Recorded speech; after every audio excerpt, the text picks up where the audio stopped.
បាទប្រិមត្តទស្សនិកជនថ្ងៃនេះខ្ញុំបានទទួលដំណឹងដ៏រីករាយមួយបាទបើតាម page Facebook របស់ឯកឧត្តមខុយរីដាដែលជាអភិបាលខេត្តពោធិ៍សាត់បាទលោកបានឲ្យដឹងថាកាលពីថ្ងៃទី27ខែកុម្ភៈឆ្នាំ2023កន្លងទៅនេះបាទលោកបានជួបជាមួយនឹងយុវតីដែលមានសម្លេងពីរោះហើយមានការចាប់អារម្មណ៍ច្រើនពីទស្សនិកជននោះគឺយុវតីចាងចន្ទរាវតីបាទដែលនាងគឺមានទីលំនៅនៅខាងស្រុកកណ្ដៀងនៃខេត្តពោធិ៍សាត់ក្នុងជំនួបនោះបាទឯកឧត្តមខូរីដាក៏បានឲ្យបាទនាងកញ្ញាបាទច្រៀងចម្រៀងមួយបទរបស់លោកយាយរស់សេរីសុទ្ធាហើយនាងច្រៀងបានយ៉ាងពីរោះហើយឯកឧត្តមក៏បានកោតសរសើរនាងនិងបានជូនរង្វាន់ធំតែម្ដងប្រិមិត្តបាទគឺម៉ូតូមួយគ្រឿង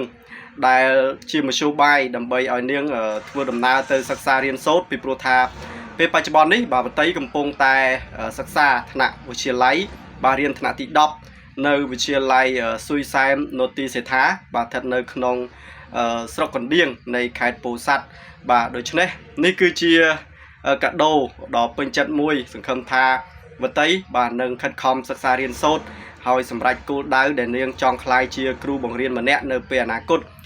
បាទអញ្ចឹងយើងឃើញថាមិនត្រឹមតែប្រិមិត្តក្នុងបណ្ដាញសង្គមទេបាទសូម្បីតែឯកឧត្តមអបាលខេត្តបាទដែលជាថ្នាក់ដឹកនាំ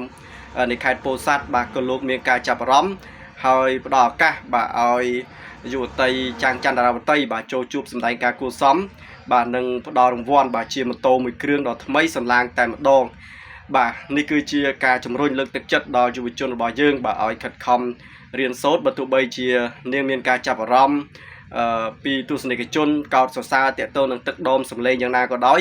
ក៏កុំភ្លេចបាទតាក់ទងនឹងការសិក្សាបាទគឺមិនបោះបង់ការសិក្សាទេបាទមិនត្រូវបោះបង់ការសិក្សាទេបាទហើយចិត្តនាងផ្ទាល់បាទក៏ចង់រៀនបន្តដែរបានវែងឆ្ងាយដែរដោយមិនប្រឡូកបាទក្នុង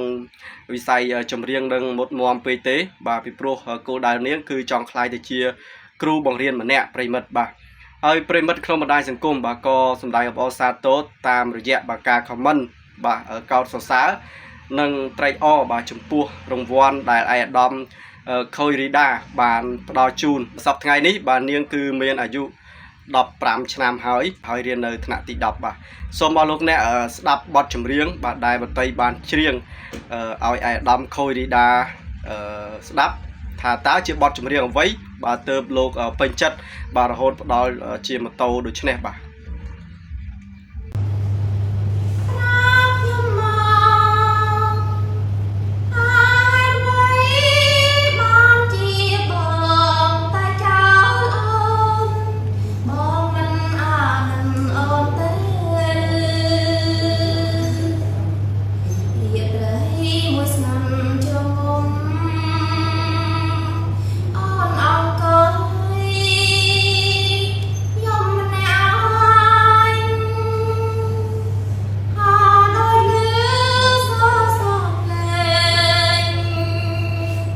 បងហៅអូ